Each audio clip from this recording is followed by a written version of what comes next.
యేసయ్య పుట్టాడని రక్షింపవచ్చాడని యేసయ్య పుట్టాడని రక్షింపవచ్చాడని అంబరానికి అంటేనా సంబరాలతో చటాల అంబరానికి అంటేనా సంబరాలతో చటాల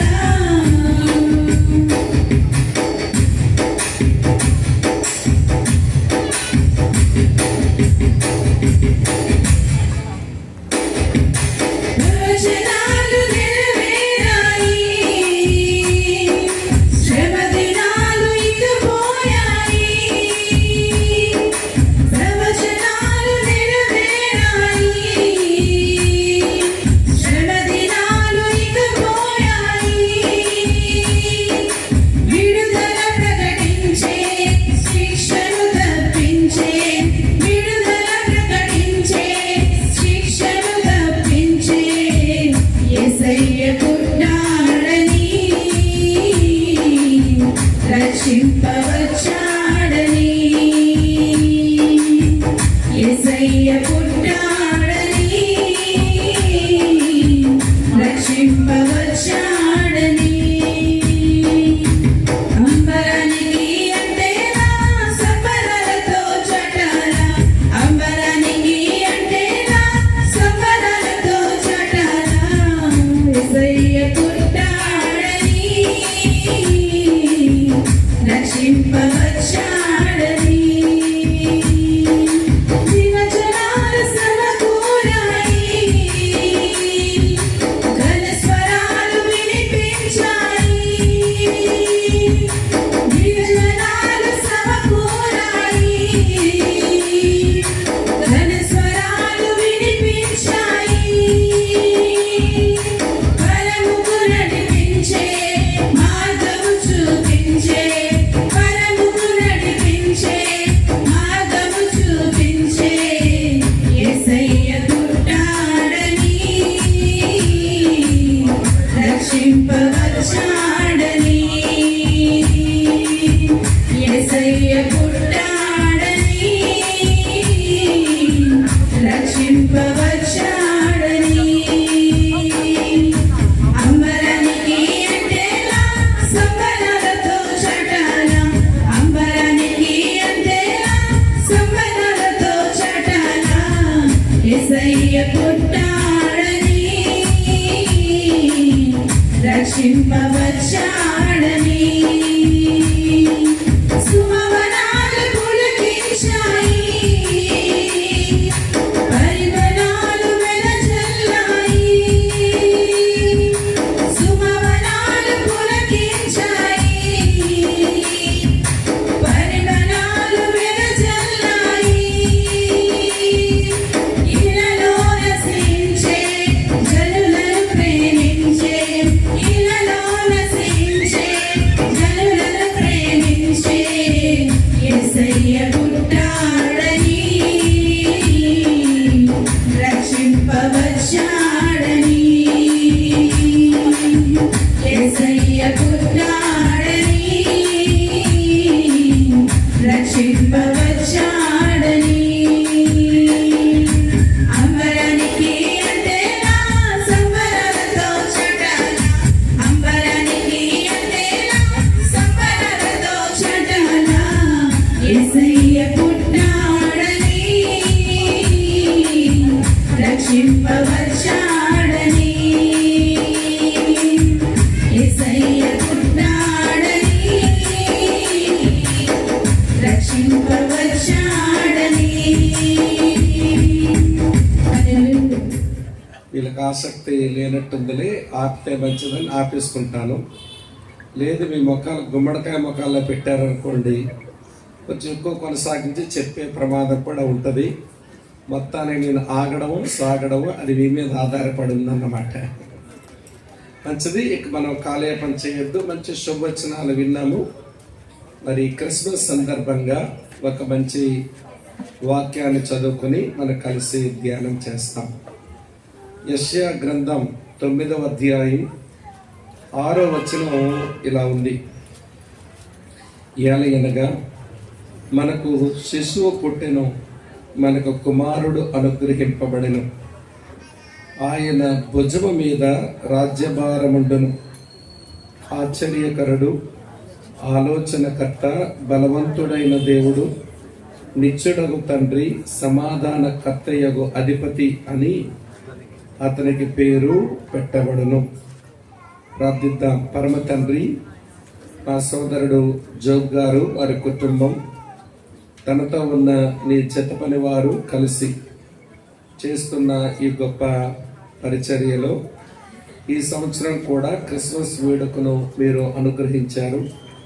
ఆ క్రమంలోనే మేమంతా ఈ చోటికి చేరి రాగలిగాము. ఆసక్తితో నీ బిడ్డలు వచ్చారు నాయన, మీకు స్తోత్రాలు. చక్కని పాటలు, చక్కని సంగీతం, చక్కని శుభవచనాలు, ప్రార్థనలు జరిగాయి.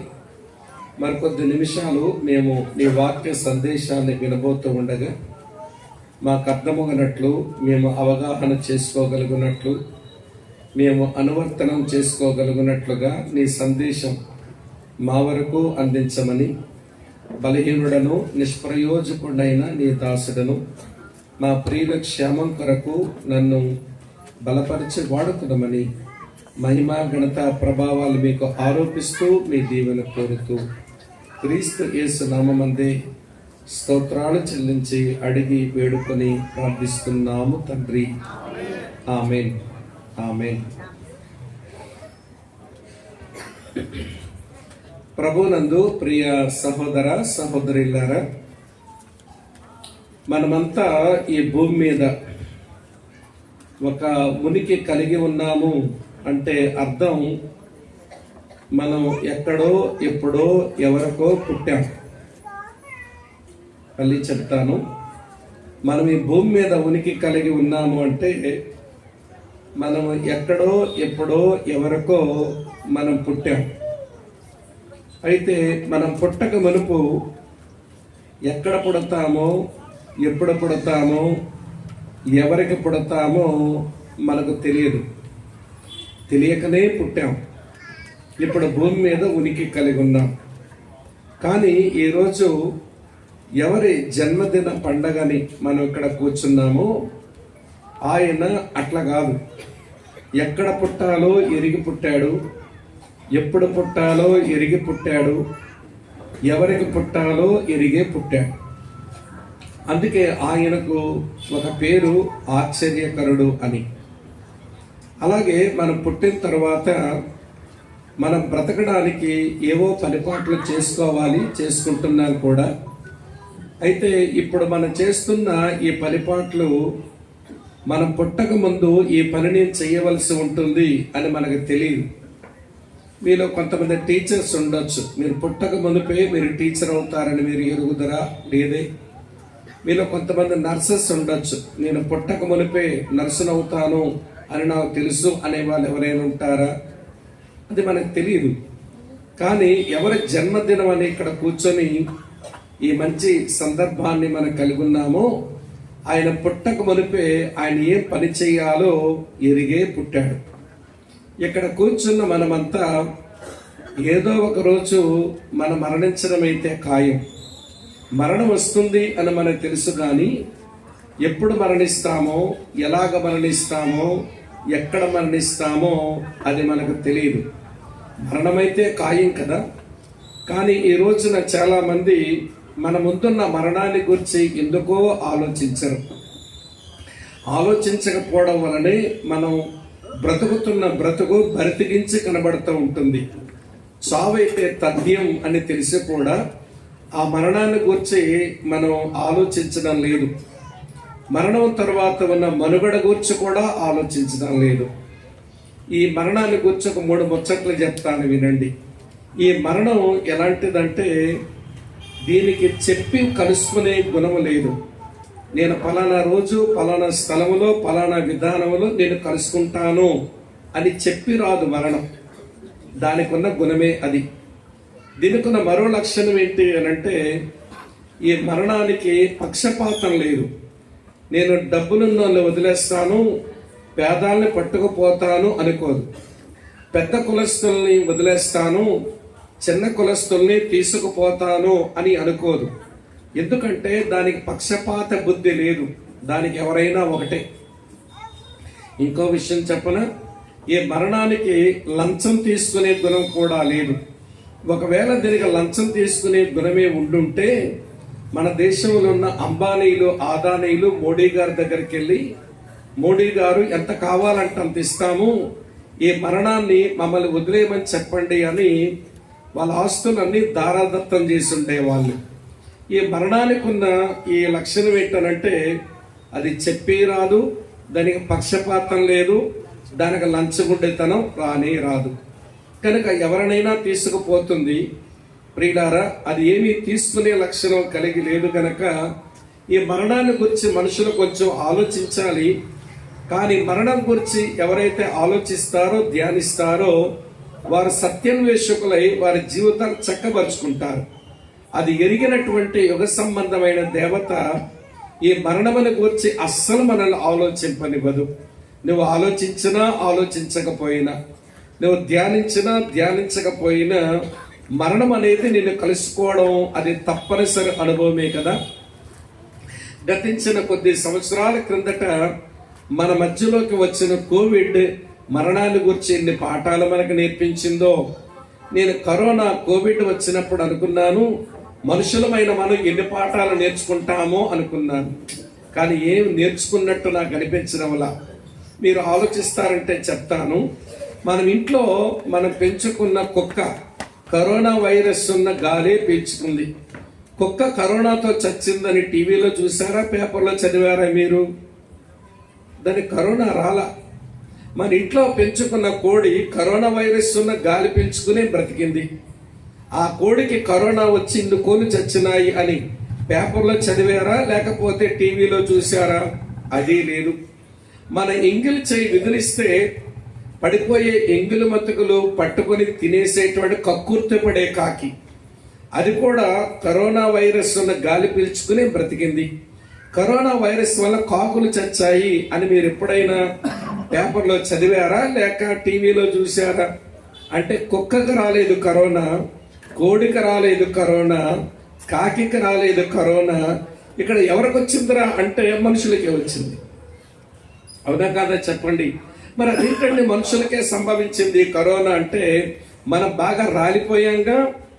ఎట్లా రాలిపోయామంటే దేవునితో మాకేం పని, మేము వైద్య శాస్త్రం నేర్చేసుకున్నాము, మేము ఔషధ శాస్త్రం నేర్చేసుకున్నాము, మాకు మెడిసిన్ ఉంది, మాకు ఫార్మసీ ఉంది, కాబట్టి మేము బ్రతకగలమని అనుకుంటే దేవుడు ఒక చిన్న కుదుపు కుదిపితే పిట్టల్లాగా రాలిపోయాం మనం. అవునంటారా కాదంటారా చెప్పండి? మరి అలాగా మనల్ని కలుసుకునే ఒక మరణం ఉందని తెలిసి కూడా మొన్నైనా నా శరీరం మట్టికి వెళ్ళిపోయిన తర్వాత నా ఆత్మ సంగతి ఏంటని మనుషులు ఎందుకో ఆలోచించాం. మనమేదో పెద్ద ఇనప మొక్కలం అనుకుంటాం, శాశ్వతం మిగిలిపోతాం అనుకుంటాం, శరీరాలతో ఆత్మను కలిగి బ్రతుకుతున్నామని స్పృహ మనుషులకు లేకుండా ఉండడం అది దురదృష్టకరం, శోచనీయం. సరే, ఏదేమైనా కానీ మనం ఎలా మరణిస్తామో, ఎప్పుడు మరణిస్తామో, ఎక్కడ మరణిస్తామో మనకు తెలియదు. కానీ ఈరోజు ఎవరు పుట్టినరోజు పండుగను ఎక్కడ చేరామో ఆయన ఎక్కడ మరణిస్తాడో తెలుసు, ఎప్పుడు మరణిస్తాడో తెలుసు, ఎలాగ మరణిస్తాడో తెలుసు. ఆయన ఎరిగే మరణించిన వాడు ఆయన పుట్టుక ఆయన ముందే ఎరుగును, ఆయన పని ఆయన ముందే ఎరుగును, ఆయన యొక్క మరణం ఆయన ముందే ఎరుగును. అందుచేత ఆయనకు ఆశ్చర్యకరుడు అన్న పేరిచ్చారు. ఇప్పుడు మనం చదివినటువంటి ఈ ఒక్క వచనంలో ప్రియమైన స్నేహితులారా, మొదటి పేరు ఆశ్చర్యకరుడే. తర్వాత ఇంకా 4 పేర్లు ఉన్నాయి. ఆలోచనకర్త అని, అంటే మంచి కౌన్సిలర్ అంట ఆయన. తర్వాత బలవంతుడైన దేవుడు అంట, మైటీ గాడ్ అని ఆయనకి పేరు. తర్వాత నిత్యులకు తండ్రి, ఎటర్నల్ ఫాదర్ అని ఆయన పేరు. సమాధాన అధిపతి అని అతని, ప్రిన్స్ ఆఫ్ పీస్ అని అతనికి పేరు. 5 పేర్లు ఉన్నాయి. నేను 5 పేర్లు ఈ రాత్రి ధ్యానం చేసుకుంటే ఆ పుట్టినటువంటి ఈ పసిబాలుడు, అదే బెత్లెహేములో పుట్టినటువంటి ఈ క్రిస్మస్ బాలుడి గురించి ఎన్నో సంగతులు మనం అధ్యయనం చేసుకోవచ్చు. కానీ నేను ఎందుకో ఆయన పేర్లన్నీ చెప్పాలనుకోవడం లేదు. ఆయన ఆశ్చర్యకరుడిని ఎందుకు అనొచ్చో నేను ఈ 3 తలంపులు చెప్పాను. పుట్టుక, పని, మరణంలోనే ఆయన ఎంత ఆశ్చర్యకరుడో అనిపిస్తుంది. ఆ దిశగా మీరు మిగిలిన పేర్లు ధ్యానం చేసుకోండి. నేను ఈ రాత్రి నా సందేశం ఏంటి అని అంటే, ఆయన పని, ఆయన పేర్లు కాదు, ఆయన పని. ఆయన పుట్టక మునిపే 700 సంవత్సరాల క్రిందట యెషయా అనబడిన ఒక ప్రవక్త ఆయన ఏం పని చేయడానికి పుడతాడో ముందే చెప్పేశాడు. ఏం పని మీద పుట్టాడు ఆయన, ఏం పని చేస్తాడు అంటే ఈ వచనంలో ఉంది, ఆయన భుజము మీద రాజ్యభారముండును. ఈ ఒక్క మాటే ఆయన పని గురించి. 5 పేర్లు ఉన్నాయి, పని గురించి ఒకటే మాట ఉంది. ఇంతకీ ఆయన ఏ పని చేయడానికి వస్తాడు అంటే భారములను భరించడానికి వస్తాడు. ఒక మాటలో చెప్పాలంటే ఈ క్రిస్మస్ బాలుడు ఎవరంటే బర్డెన్ బేరర్, భారములను భరించువాడు. ఇది మనకు అర్థమైతే ఆయన ప్రేమించొచ్చో లేక ద్వేషించొచ్చో మనం తెలుసుకోవచ్చు. ఇది మనకు అర్థమైతే ఆయన అంగీకరించవచ్చో లేక తృణీకరించవచ్చో మనం తెలుసుకోవచ్చు. ఇది మనకు అర్థమైతే ఆయన్ను మన బ్రతుకులో కలిగి ఉండవచ్చో లేదా ఆయన అక్కర్లేదు అనుకోవచ్చో మనమే తెలుసుకోవచ్చు. ఈ ఒక్క విషయం మనకు అర్థమైతే ఆయన కొరకు బ్రతకవచ్చో లేక మన బతుకు మనం బ్రతకవచ్చో మనకే తెలిసిపోతుంది అన్నట్టు. కనుక ఈ రాత్రి వేళ ఈ క్రిస్మస్ వేడుకలో ఈ క్రిస్మస్ బాలుడు ఎవరు అంటే బర్డెన్ బేరర్, భారములను భరించువాడు. ఏ భారం భరిస్తాడు, ఎలాగ భరిస్తాడు, ఏ భారం భరించడానికి వచ్చాడు, ఎలాగ భారాలు భరించడానికి వచ్చాడో చెప్పి, ఈ భారాలు భరించే వాళ్ళ దగ్గర నీ భారాలు ఇక్కడే వదిలేసిపోతావో లేక నీ మీద నీ భారాలు మోసుకుని నువ్వు ఇంటికి పోతావో అది నువ్వు నేర్చుకోవాలి. అది చివరగా చెప్తాను. మొత్తానికి ఏ భారమును ఎలాగ భరించడానికి వచ్చిన భారములు భరించువాడు ఈయన. మొదటి సంగతి చూపిస్తాను రండి. యోహాను సువార్త 1వ అధ్యాయం, యోహాను సువార్త 1వ అధ్యాయం 29వ వచనం ఇలా రాసి ఉంది. యోహాను సువార్త 1వ అధ్యాయం 29వ వచనం. మరునాడు యోహాను యేసు తన యొద్దకు రాగా చూచి, ఇదిగో లోక పాపములను మోసుకొని పోవు దేవుని గొర్రె పిల్ల, ఇదిగో లోక పాపములను మోసుకొని పోవు దేవుని గొర్రె పిల్ల. ఎవరైనా 2000 సంవత్సరాలు అయిపోయినా ఇంకా ఆయన పుట్టుకను గురించి ఇంత బాగా జ్ఞాపకం చేసుకుంటున్నారే. ప్రతి ఏటా డిసెంబర్ నెల వస్తూ ఉంటే మరి ఎవరైనా అంటే ఆయన పాప భారములను మోసుకుని పోయే దేవుని గొర్రె పిల్ల అంట. సరే, ఆ గొర్రె పిల్ల గురించి తర్వాత చెప్తాను గాని పాప భారాన్ని గురించి ఒక మాట మీరు వినాలి. ప్రియులారా, పాపము దేవుని దృష్టిలో బహుభారమైనదట. చౌత్రాన్ని చూడండి.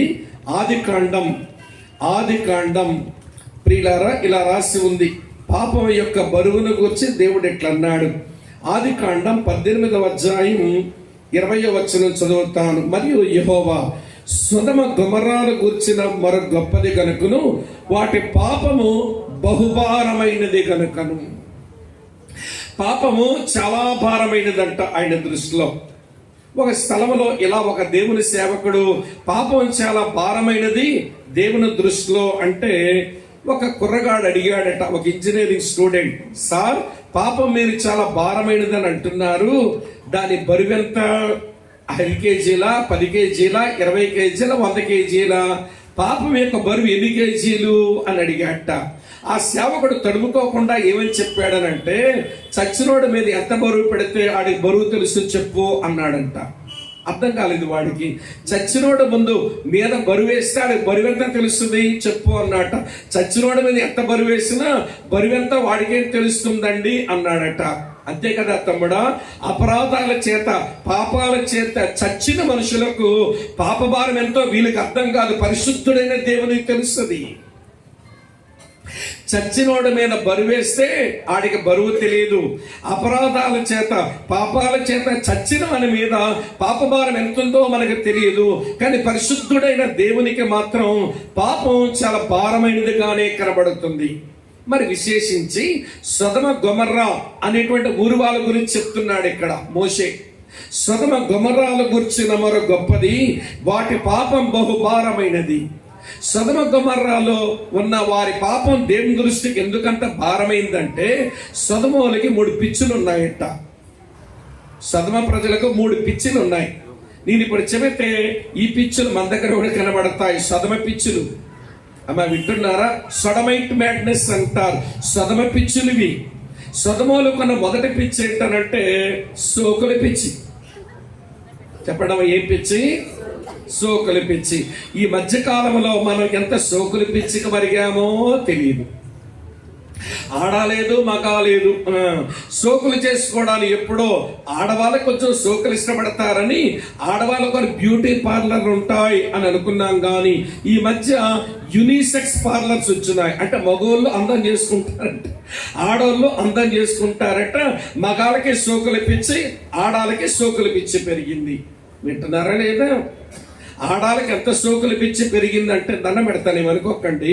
చక్కని జుత్తుంది, దువ్వుకొని జడ వేసుకుని ఎంత మోడెస్టీగా తొలి మాత్రంలో కనబడొచ్చుగా ఒక కక్క ఎట్లా తయారవుతుందంటే ఇలాగ ముందు పీక్కుంటుంది. పప్పి కుక్కలాగా ముందు పీక్కుంటుంది. ఏంటంటే సోకు అంతే. ఏంటి మీ ఆడవాళ్ళకే సోకం చేయడం వచ్చా? ఉన్న జుత్తు మీరు ముందు పీక్కుంటారు. మగాళ్ళమైన మాకున్నటువంటి సోకులు పిచ్చి ఏంటంటే ఇలాగ ఇటు కొట్టించేసుకుంటాడు, ఇలాగ ఇటు కొట్టించేసుకుంటాడు, అలాగ వెనక కొట్టించేసుకుంటాడు, నెత్తి మీద కొంచెమే ఉంచుతాడు. ఏమిట్రా తమ్ముడు ఈ క్రాఫ్ అంటే కోడి జుత్తు పువ్వు. ఒక కుర్రగాడిని అడిగాను, ఏంట్రా తమ్ముడు క్రాఫ్ అంటే విరాట్ కోహ్లీ అన్నాడు.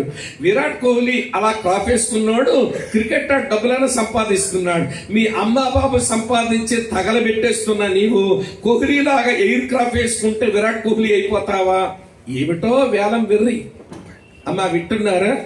ఇక్కడ కూర్చున్న వాళ్ళు ఈ వీధోళ్ళు చాలా మంచి అక్కలు. కానీ ఈ క్రిస్మస్ వచ్చిన వాళ్ళు మా బోర్డర్లో, ఇచ్చాపురం బోర్డర్లో అమ్మ వింటున్నారా మీరంతా, బండకోతులు ఉంటాయి.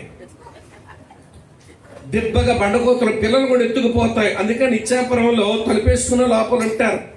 ఉయ్యాలన్న పిల్లలు కూడా ఎత్తుకుని వెళ్ళిపోతాయి బండకోతులు. ఆ బండకోతులకు వెనకాల 2 సీట్లు ఎర్రగా ఉంటాయి అన్నమాట. అమ్మ ఆలకిస్తున్నారా? మా వైపు కొంతమంది అమ్మలక్కలు ఇవ్వండి, మా బండకోతుల ముడ్డిలాగా 2 పేదాలు ఎర్ర చేసుకుని కూర్చుంటారు. ఏమిటంటే సోకులు పిచ్చి అంతే. సొదొమ గొమొర్రాల పిచ్చి, సోకుల పిచ్చి ఇది ఒకటైతే, రెండో పిచ్చి ఒకటి ఉందంట వీళ్ళకి. రెండో పిచ్చి ఏంటంటే సుఖాల పిచ్చి. సుఖం అనుభవిద్దాం. దేవుని వాక్యం ఏమంటుందో తెలుసా? సుఖభోగముల యందు ఆసక్తితో బ్రతుకున్నది బ్రతికుండ కూడా చచ్చినట్టే అన్నాడు దేవుడు. సుఖభోగాల మీద మమకారం పెంచుకుని బతికినటువంటి వాళ్ళు బతికుండ కూడా చచ్చినట్టే అన్నాడు. పౌలు తిమోతితో రాస్తూ ఈ మాట చెప్తాడు. ఆ రోజున సొదొమ గొమొర్రా వాళ్ళకి సుఖాల పిచ్చి. ఈ రోజున కూడా అది బాగా పెచ్చురిగిపోతుంది. అయితే సోకుల పిచ్చి లేదా చెప్పరే సుఖాల పిచ్చి. మరొక సొదొమ పిచ్చి ఆలకుంది, మనకు కూడా వచ్చేస్తుంది ఈ మధ్య కాలంలో. 3వ పిచ్చి ఏంటంటే వీళ్ళకు సరసాల పిచ్చి. ఏం పిచ్చిది? సరసాల పిచ్చి. వీళ్ళ సరసన ఎంత పెరిగిందంటే మగాడితో ఆడదితో స్వాభావిక విరుద్ధమైన పాపాలు చేస్తారట. వాళ్ళ పాపాలని, వాళ్ళ సరసాలని రామపత్రిక 1వ అధ్యాయం 26వ వచనంలో పౌలు భక్తుడు ప్రస్తావిస్తాడు. తుచ్చమైన కోరికలకు మనుషులు అలవాటు పడిపోతున్నారట. ఈ రోజున కూడా మన దేశంలో కూడా ఇది ఎక్కడో పాశ్చాత్య దేశంలో ఉండేదండి. మగాడు కలిసి బ్రతుకుతారు, హోమోసెక్సువల్స్ ఆడది కలిసి బ్రతుకుతారు, లెస్బియన్స్ అని అనుకునే వాళ్ళం. కానీ అయ్యో ఈ మైదాన్ రోగం మన దేశానికి కూడా పట్టేస్తుంది.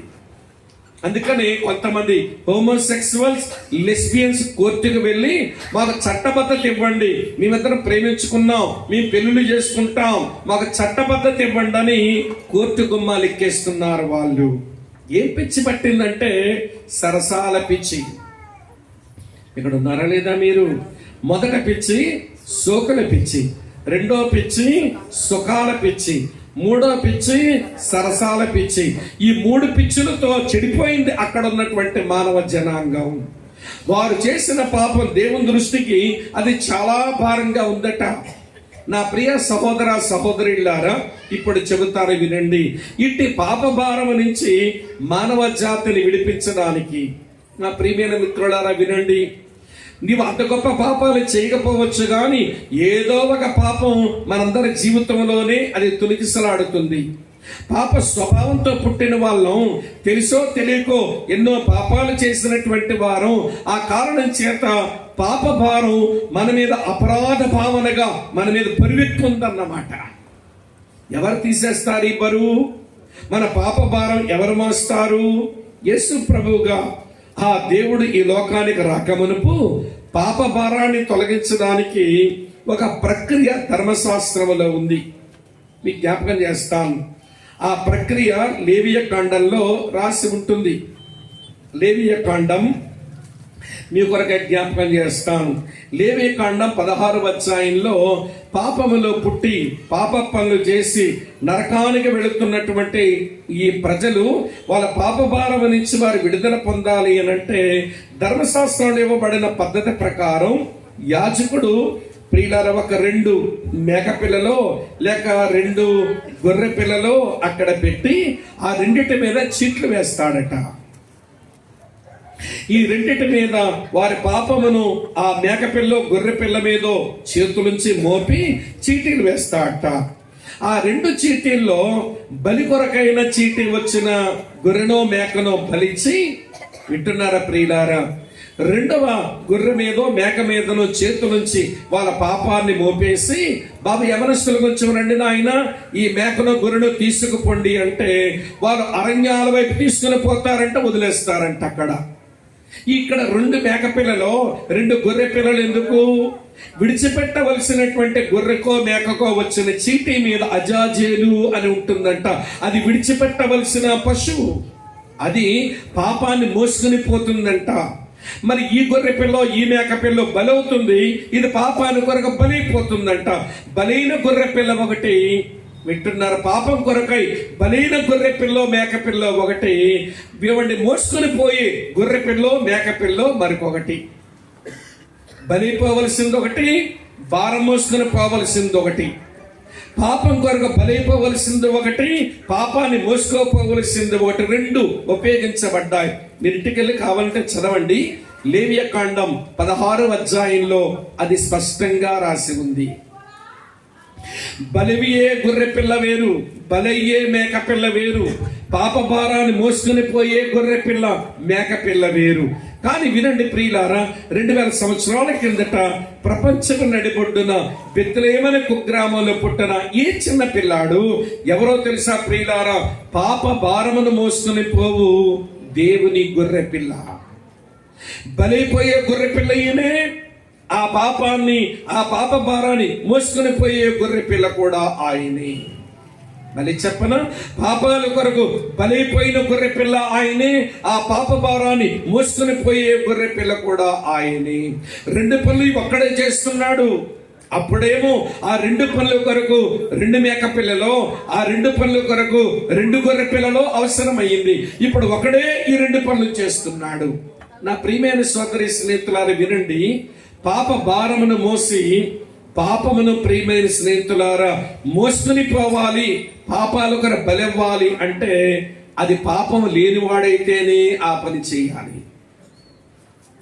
మరి మనలాగే పాపం చేసినోడు మన పాపాల కొరకు ప్రాయశ్చిత్తం చేయలేడు. గుడ్డివాడు గుడ్డివానిగా దారి చూపలేడు. ఒక రోగి మరొక రోగిని స్వస్థపరచలేడు. పాపములో బ్రతికిన వాడు మరో పాపికి ప్రాయశ్చిత్తము కలిగించలేడు.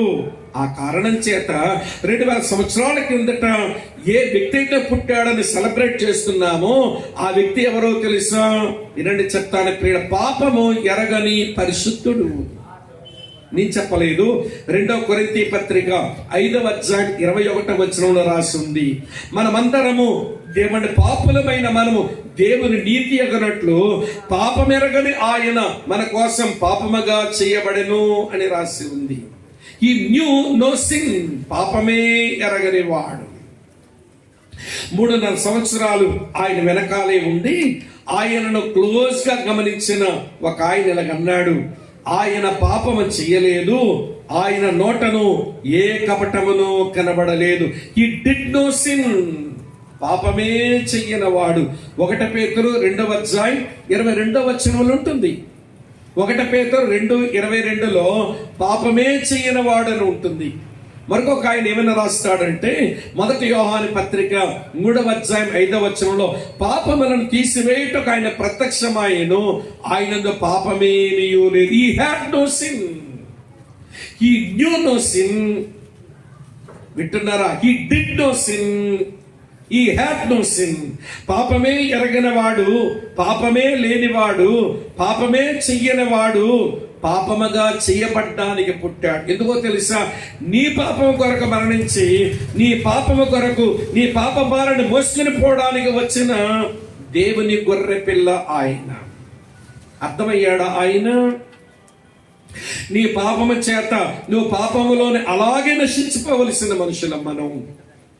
మన పాపములో మనం అలాగే నశించిపోవలసిన మనుషులం. ప్రియులారా, చివరికి దేవుడు లేనటువంటి, దేవుని ఉనికే ఉండనటువంటి అగ్నిగుండములు ఉండవలసినటువంటి వాళ్ళం. మనల్ని ప్రేమించిన దేవుడు పాప శాపముల నుంచి విడిపించిన కొరకై నా సోదరి స్నేహితులారా ఆలకించండి. మన పాప భారాన్ని మోసుకుని పోవడానికి, బలి పాప భారాన్ని మోసుకుని పోవడానికి వచ్చిన దేవుని గొర్రె పిల్ల ఆయన. Is a lamp of God. ఆయన దేవుని గొర్రె పిల్ల. నా ప్రియ సోదరి స్నేహితులారా, ఇప్పుడు ఆ విషయం చెప్తాను, వినండి. ఎంత దూరం మోసుకుని పోతాడు మన పాపాన్ని? మన పాప శిక్షనంతా ఆయన భరించి ఆ పాపాల కొరకు మరణించి పాపాన్ని మోసుకుని పోతే మన పాపం ఎంత దూరం పోతుందో తెలుసా మీకు? చూపిస్తాను చూడండి. 103వ కీర్తన 12వ వచనంలో ఇలా రాసి ఉంది. 103వ కీర్తన 12వ వచనం ఇలా రాసి ఉంది. ప్రియులారా, పడమటికి తూర్పెంత దూరమో ఆయన మన అతిక్రమములను మనకు అంత దూరపరిచి ఉన్నాడు. పడమటికి తూర్పెంత దూరమో ఆయన మన అతిక్రమములను మనకు అంత దూరపరిచి ఉన్నాడు. ఎవరైతే నా పాప శాపాల కొరకు ఆయన ఈ లోకానికి వచ్చాడు, ఆయన శిలువలో మరణించింది నా పాప శిక్ష కొరకు, నా పాపాన్ని మోసుకుని పోయినాడు అని విశ్వసించి ఆయన దగ్గరకు వచ్చి వారి పాపాల విషయం పశ్చాత్తాపడతారో వారి పాపములు పడమటికి తూర్పెంత దూరమో అంత దూరం పోతాయట. దేవుని స్తోత్రం చెప్తామా? కనుక ప్రియులారా, నీ పాప దోష శిక్ష నుంచి నిన్ను విడిపించడానికి పుట్టిన వాడంటే అర్థం చేసుకోవేమి? నీ పాపములోనే ఉండి ఆ పాపం వల్ల వచ్చిన పర్యవసానం అనుభవించి అనవసరమైన కీడులు అనుభవిస్తూ చివరికి అపరాధ భావనతోనే నీ గుండె అపరాధ భావన కలిగిస్తుంటే అలాగే బ్రతికి చచ్చిపోతాను అంటే ఈ క్రిస్మస్ వల్ల నీకేం పెద్ద ప్రయోజనం లేదు. కానీ నువ్వు ఆలోచించి, అవును, పాప స్వభావంతోనే పుట్టిన వాడను, పాప పనులే చేసినటువంటి వాడను, చివరికి అగ్నిగుండం వైపు అడుగులు వేస్తున్న వాడను, నా పాప శాప కొరకై ఆయన బలివడానికి వచ్చిన గొర్రె పిల్ల, భారం మోసుకుని పోవడానికి వచ్చిన గొర్రె పిల్ల అని అర్థం చేసుకుంటే ఈ రోజున ఆయన్ను ఆరాధిస్తాము, ఆయనను ఆస్వాదిస్తాము, ఆయనను అంగీకరిస్తాము. ఎందుకంటే ఎక్కువ చెప్పలేను. ఇది మొదటి మాట. ఆయన భుజం మీద రాజ్యభారముండును, ఆయన భారముల భరించడానికి వచ్చిన వాడు. మొదటి మాట, మన పాప భారమే భరించడానికి వచ్చిన వాడు. ఇది మొదటి సంగతి. రెండో సంగతి చెప్తాను చూడండి ప్రియులారా. ద్వితోపదేశ కాండం 1వ అధ్యాయం 31వ వచనం ఇట్లుంది. ద్వితోపదేశ కాండం 1వ అధ్యాయం మీ కొరకే చదువుతున్నాను. 31వ వచనం ఇలా వ్రాసి ఉంది. ఐగుప్తులోను అరణ్యములోను మీ కొరకు చేసినట్టు మీ పక్షముగా యుద్ధము చెయ్యను. మీరు ఈ చోటుకు చేరే వరకు మీరు వచ్చిన మార్గం అంతటిలోను మనుషులు తన కుమారుని ఎత్తుకొనున్నట్లు మీ దేవుడైన యెహోవా మిమ్మల్ని ఎత్తుకొని వచ్చిన సంగతి మీరు ఎరుగుదురని మీతో చెప్పితని అన్నాడు. ఈ వచనంలో ఒక తండ్రి తన కుమారుని తన భుజముల మీద మోసినట్లు మోస్తాట. గొర్రె పిల్లగా మన పాప భారం వేయడానికి వచ్చిన వాడు, ఇప్పుడు తండ్రిగా మన అనుదిన భారం భరించడానికి వచ్చిన వాడు. ఇలా చెప్తాను వినండి. మీ ప్రాంతాల సంగతి నాకు తెలియదు, కానీ మా ప్రాంతాల్లో ఏమండి మా జిల్లాలో కొన్ని పుణ్యక్షేత్రాలకు నేను చిన్నప్పుడు అట్లనే వెళ్ళేవాడిని. నేను అలాగా వెళ్తున్న అనేకులతో కలిసి నడిచి వెళ్తున్నప్పుడు ఒక చిన్న పిల్లాడు వాడు నడవలేకపోతూ ఉంటే వాళ్ళ నాన్న చేసే పని ఏంటనంటే, నాన్న నేను నడవలేను అంటే వాడు తీసుకొని వాడి భుజాల మీద పెట్టేసుకుని వీళ్ళ ఒక కాలు ఇటు వేసుకొని వాడి సీటును తన భుజం మీద పెట్టేసుకుంటే వాడు వాళ్ళ నాన్న జుత్తు పట్టుకుంటే వాడు నడిచిపోతుంటాడు.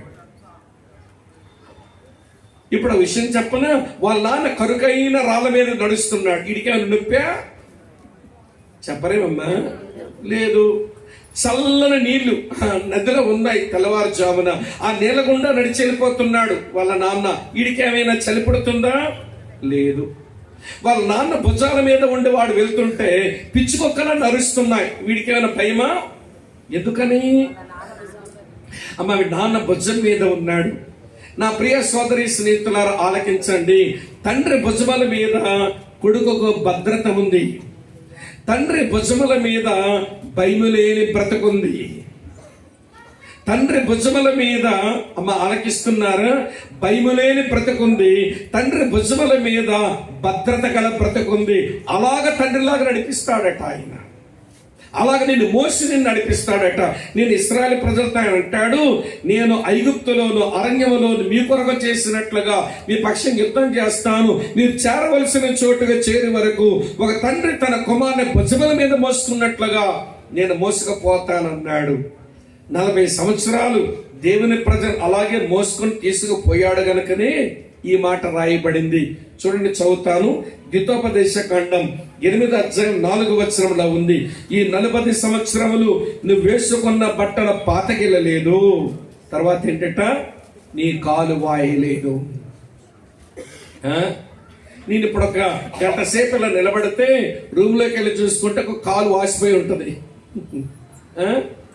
ఏమంటే ఉదయం మీటింగ్కి వేసుకొచ్చిన చొక్కా ఏమంటే మళ్ళీ వేసుకుంటే అది రోజుకే మాసిపోయింది చొక్కా.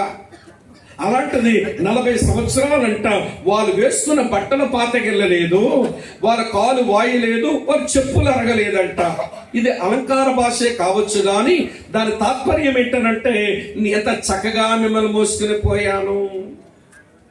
మనకు పట్టిన దరిద్రం ఏంటో గాని ఒక తండ్రిలాగా నేను మిమ్మల్ని నా భుజముల మీద పెట్టుకొని మోస్తాను, నా భుజం మీదకి రండిరా అంటే నీ భుజం మీద మేము రాము. మాకు నీవిచ్చే భద్రత మాకు అక్కర్లేదు, నువ్వు మాకు అనుగ్రహించే భయం లేని బ్రతుకు మాకు అక్కర్లేదు. మేము అభద్రతా భావంతోనే బతుకుతాము, మేము భయంతోనే జీవిస్తాము అనుకుంటున్నాం. కానీ దేవుడు అంటున్నాడు, నేను ఒక తండ్రిలాగా నేను మీకు భద్రతనిచ్చి మిమ్మల్ని మొయ్యాలనుకుంటున్నా, మీకు భయం లేని బ్రతుకిచ్చి మిమ్మల్ని మొయ్యాలనుకుంటున్నా. అందుకే నాకు అనుభవించిన కీర్తనాకారుడు ఒక మాట రాశాడు, నేను చదువుతాను చూడండి. 68వ కీర్తనలో ఇలా రాసి ఉంది. ప్రియుల అండర్లైన్ చేయండి, ఇది మంచి మాట. 18వ వచనం, ప్రభు స్తుతినందును గాక, అనుదినము ఆయన మా భారమును భరించుచున్నాడు. దేవుడే మాకు రక్షణకర్త అయి ఉన్నాడు. ఒక తండ్రి తన బిడ్డ యొక్క అనుదిన భారాలు భరించినట్లుగా 2000 సంవత్సరాల కిందట బెత్లెహేములో పుట్టిన ఈ పసిబాలుడు మన అనుదిన భారము భరించడానికి పుట్టాడు. ఒక తండ్రిలాగా మోస్తాడంట నీ బరువు. ఇప్పుడు చెప్తాను వినండి, భూమి మీద బ్రతుకుతున్నప్పుడు మనం ఎవరమైనా ఈ బరువులు ఉంటాయి. దీని కులము గాని, జాతి గాని, మతం గాని, ప్రాంతం గాని వ్యత్యాసం లేకుండా ప్రతి మనుషుల మీద ఈ భారాలు ఉంటాయి. చెప్పమంటారా ఏం భారాలో? రాసుకోండి, చెప్తాను ఏం భారాలో. మొదటి భారం అపరాధ భావన, గిల్ట్. తెలుసో తెలియకో తప్పులు చేశాము, మనం చేసిన తప్పిదాలే మన మీద దోషారోపణ చేస్తుంటే అపరాధ భావన, అది మన గుండె మీద, అది మన మనస్సాక్షి మీద చాలా బరువుగా ఉంటది. దీని కులము, జాతి, మతము, ప్రాంతము, రంగు అనే వ్యత్యాసమే ఉండదండి. ప్రతి వారిలో కనబడుతుంది ఈ అపరాధ భావన. ఇది ఒక బరువు. రెండో బరువు ఏంటో చెప్పనా? అనారోగ్యం. ఈ రోజున ఆరోగ్యంగా బ్రతకడానికి ఎన్ని సర్కస్లు చేస్తున్నామో చెప్పలేము. వింటున్నారమ్మా? ఒక ఆయన అంటాడు, నేను ఆరోగ్యంగా ఉండడానికి మంత్రి సత్యనారాయణ గారు రూల్స్ అన్ని పాటిస్తున్నాను అన్నాడు. మంచిది నాయన. మరొక ఆయన అంటాడు, వీరమాచి నేను కొబ్బరి తాగుతున్నాను అంటున్నాడు. మంచిది నాయన. మరొక ఆయన అంటున్నాడు, నేను కాదర వెళ్ళి చిరుధాన్యాలు తింటున్నాను అంటున్నాడు. మంచిది నాయన. వింటున్నారా లేదా మీరు? ఒకరు అంటున్నారు, భానుప్రసాద్ గారు చెప్పిన D3 టాబ్లెట్లు మింగుతున్నాను అంటున్నాడు. మంచిది నాయన. అబ్బో, ఆరోగ్యం కొరకు ఎంత ఆకలి పెరిగిందో మనకు. ఎందుకంటే జబ్బులు ఎక్కువయ్యి, అనారోగ్యాలు పెరిగిపోయి ఆరోగ్యం కొరకు పడుతున్న తిప్పలు ఇన్ని అన్ని కావు. ఈ ఆరోగ్య సూత్రాలు చెప్పిన మధ్య సత్యనారాయణ గారి ఒంట్లో బాగలేదంట ఆ మధ్య. వీరమాచనేని ఏమండి ఆ పెద్ద ఆయన కూడా ఆ మధ్య ఒంట్లో బాగలేదంట. వాళ్ళవి మట్టి శరీరాలే, మనవి మట్టి శరీరాలే. అయినా ఆరోగ్యంగా జాగ్రత్తలు తీసుకోవడం తప్పుగా తీసుకోవాలి. దేవుడిచ్చిన దేహం ఇది ఆయనకు ఆలయం, దీన్ని చాలా జాగ్రత్తగా కాపాడుకోవాలి. అలాంటి వాళ్ళు ఇచ్చినట్టు సలహాలు, వాళ్ళు చెప్పిన సూత్రాలు పాటించి శరీరాన్ని ఆరోగ్యం ఉంచుకోవడం మంచిదే. కానీ మనం ఎంత జాగ్రత్తలు పాటించినా మట్టికి పోయే ఈ మట్టి శరీరం దీని జబ్బులు రావడం ఖాయం. ఆ మధ్య ఒక ఆవిడ వచ్చిందండి, ఉనికిపోతా ఉంది, సన్నంగా ఉంది. నాకు తెలిసి ఆవిడ వయసు 90 దగ్గర వచ్చి ఉంటుందేమో. నన్ను అడుగుతుంది, బాబు నడుము పీకుతుంది, ప్రార్థన చేయమాట. నీకు నడుము పీకుద్దా? అసలు 55 పైబండి మాకే నడుములు పీకేస్తుంటే 90కి వచ్చి నీకు నడుము పీకదా? మరి ప్రార్థన చేసేయాలంట, దేవుడు బాగు చేసేయాలంట. ఒక ఆయన వచ్చి అంటాడు, కడుపు నొప్పి బ్రదర్ అన్నాడు. కడుపు నొప్పి ఎందుకు వచ్చింది? కడుపు ఉంది కనుక. నీ కడుపు రాకుండా ఉండాలంటే కడుపు తీసేయి. అసలు ఈ ఒంటి జబ్బుల గురించి ఏమి తపన పెరిగిందో చెప్పలేమండి. కానీ ఎందుకు చెప్తున్నానంటే, శరీరానికి కలుగుతున్న ఆ అనారోగ్యాలు, తీసుకుంటున్నటువంటి ఆహారమును బట్టో, పీలుస్తున్నటువంటి గాలిని బట్టో, తాగుతున్న నీరుని బట్టో, మనం బ్రతుకుతున్న పర్యావరణమును బట్టో అనారోగ్యాలు మన మీద చాలా భారం అయిపోతున్నాయి. అసలు మాకు తెలియలేదండి ఈ అనారోగ్యం ఉంది ఈ మనిషిలో అని. సడన్ గా తెలిసేసరికి ఏం చెయ్యాలో మాకు అర్థం కావడం లేదు. పాలకొల్లులో ఇవ్వండి సాఫ్ట్వేర్ లో పనిచేస్తున్నాడండి. 26 సంవత్సరాల యవనస్తుడు. 26 సంవత్సరాల యవనస్తుడు. వాళ్ళమ్మ వాళ్ళ నాన్న ఫోన్ చేసి అంటారు, బ్రదర్ చాలా ఇబ్బందిలో ఉంది పరిస్థితి. ఇతన్ని మేము హైదరాబాద్ లో మేము ఆ హాస్పిటల్ తీసుకుని వెళితే అతని లోపల ఉన్న cancer 4th stage, advance stage అయిపోయిందంట. ఏం చెయ్యాలో మాకు అర్థం కాదు. ఎదుగొచ్చిన పిల్లాడండి, సాఫ్ట్వేర్ లో పని చేస్తున్నాడండి అని తల్లి ఏడుస్తుంది, తండ్రి ఏడుస్తున్నాడు.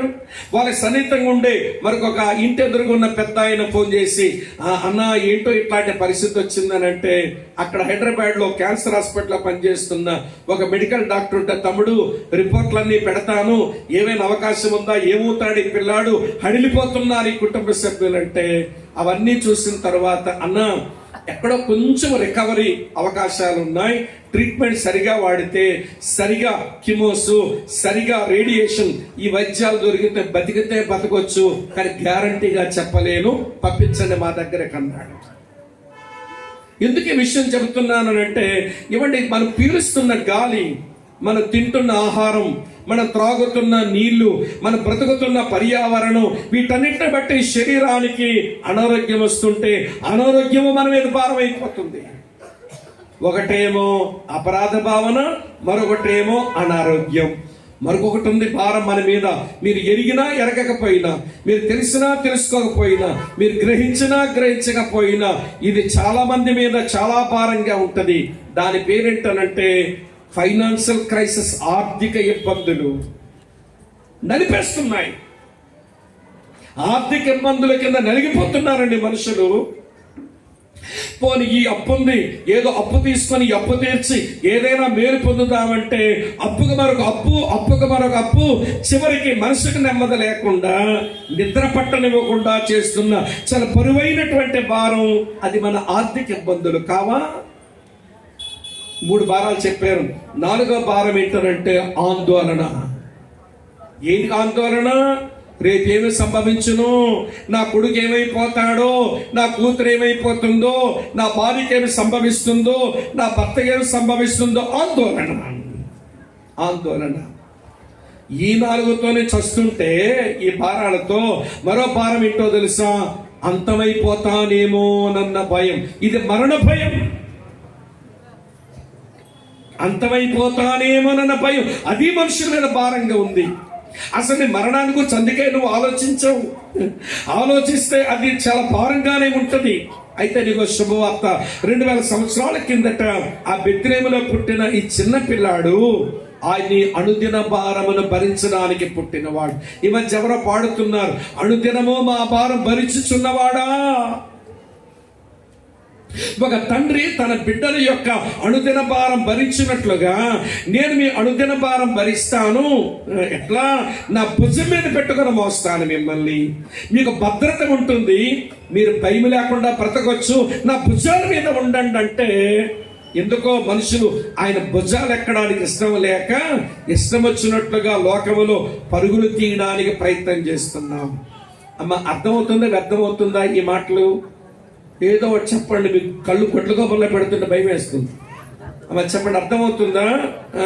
మొదటి భారం అది మన పాప భారం, రెండవ భారం మన అనుదిన భారం. అమ్మ అర్థమవుతుందా? గొర్రె పిల్లగా పాప భారాన్ని మోయడానికి వచ్చి పుట్టినవాడు, ఒక తండ్రిగా మన అనుదిన భారం మోయడానికి పుట్టినవాడు ఆయన. అందుకే ఆయన భుజం మీద రాజ్యభారముండును అని రాసి ఉంది. ఎందుకంటే ఎక్కువ వివరించలేను, మన సమయం చాలదు గనక మూడవ సంగతి చెప్తాను రండి. మూడవ సంగతి ఏంటి అని అంటే ఇలా రాసింది ప్రియులారా, చూడండి.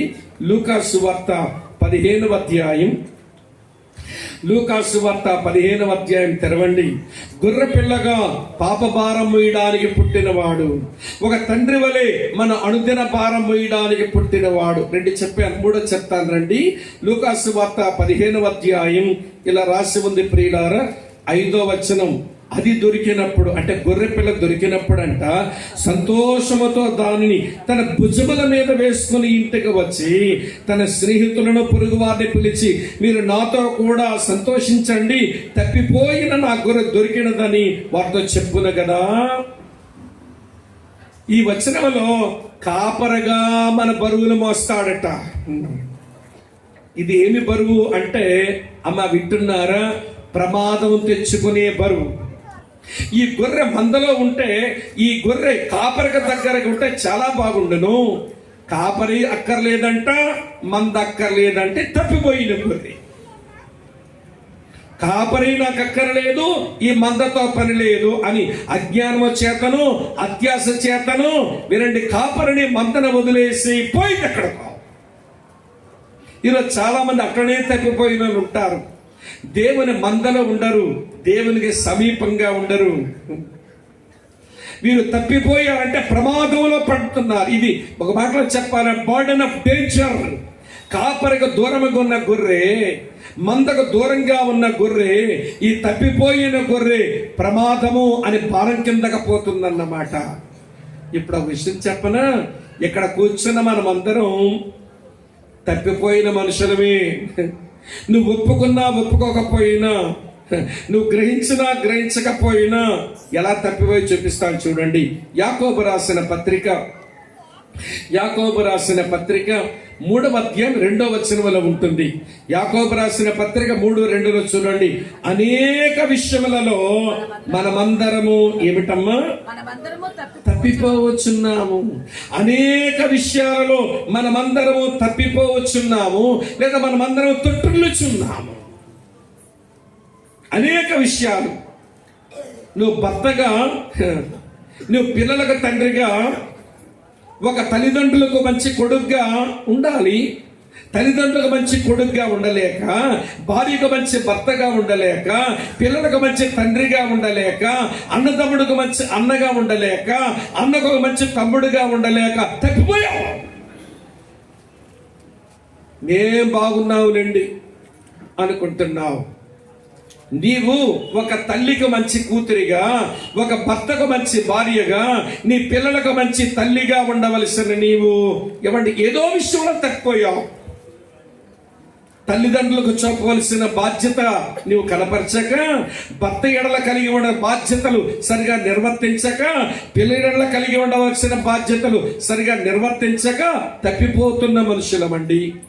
దేవుని ఎడల, మన కుటుంబ సభ్యుల ఎడల, మన చుట్టూన సమాజం ఎడల మనం ఆలోచిస్తే ఎన్ని విషయాలు తప్పిపోయామో. అందుకే భక్తుడు అన్నాడు, అనేక విషయములలో మనమందరము ఏమైపోతున్నామంటామా? తప్పిపోతున్నాం. ఇక్కడ కూర్చుని మనమంతా తప్పిపోయిన మనుషులమే, తప్పిపోయిన గొర్రెలాగా. మందకు దూరమైన, కాపరికి దూరమైన ఆ గొర్రె ఎలాగ ప్రమాదంలో ఉందో మనం కూడా అలాగ ప్రమాదము కిందకి వెళ్ళిపోతున్నాం. మన మీద ఉన్న బరువేంటనంటే డేంజర్. అయితే ప్రియులారా, ఆయన వెతుక్కుంటూ వస్తున్నాడట. ఆ రోజున కాపరి వింటున్నారు కదూ, ఆ 99 గొర్రెల్ని వదిలిపెట్టి ఆ ఒక్క గొర్రె కొరకు పోయాడంట. ఎప్పుడైనా మీరు ఆలోచించారా? 99 గొర్రెలు ఎక్కడ వదిలేశాడు? ఇంటికి తీసా సాల్లో కట్టాడు అనుకుంటున్నారా? లేదు లేదు లేదు. 99 గొర్రెలు ఇంటిలోకి తీసుకుని వచ్చి దొడ్డిలో కట్టాడు అనుకుంటున్నారా? లేదు, అక్కడే వదిలేశాడంట. చూడండి, చూపిస్తాను. లూకాసు వార్త 15వ అధ్యాయంలో ఎక్కడ వదిలిపెట్టాడో 99, ఈ ఒక్కదాని కొరకు ఎట్లా పోయినాడు చదువుతాను. చూడండి, లూకాసు వార్త 15వ అధ్యాయంలో మీ కొరకు చదువుతున్న 4వ వచనం. మీలో ఏ మనుషులకైనాను 100 గొర్రెలు కలిగి ఉండగా వాటిలో ఒకటి తప్పిపోయిన ఎడల అతను 99 ఎక్కడ విడిచిపెట్టి, దొడ్డిలో కాదు అడవిలోనే విడిచిపెట్టి తప్పిపోయింది దొరికి వరకు దాన్ని వెతక వెళ్ళడా? నా ప్రియ తమ్ముడు, చెల్లి, అన్న, అక్క, వినండి.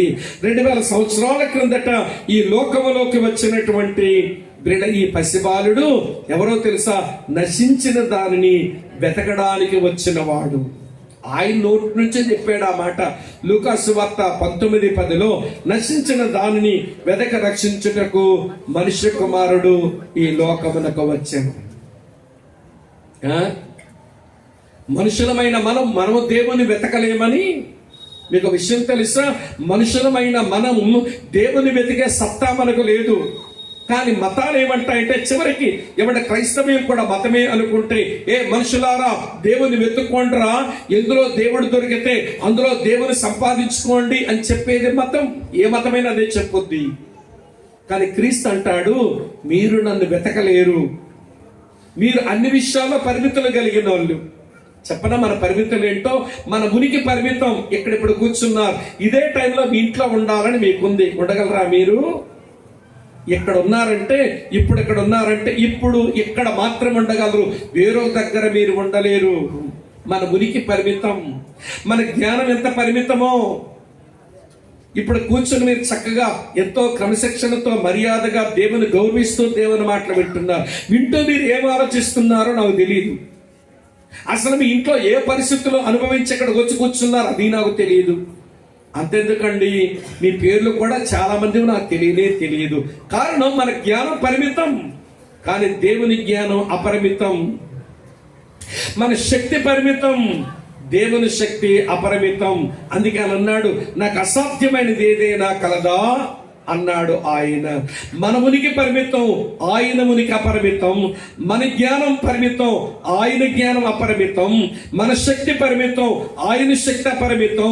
అన్ని విషయాల పరిమితులు కలిగిన మనం అపరిమితుని వెతికి తెలుసుకోవాలంటే మన వల్ల కాదు.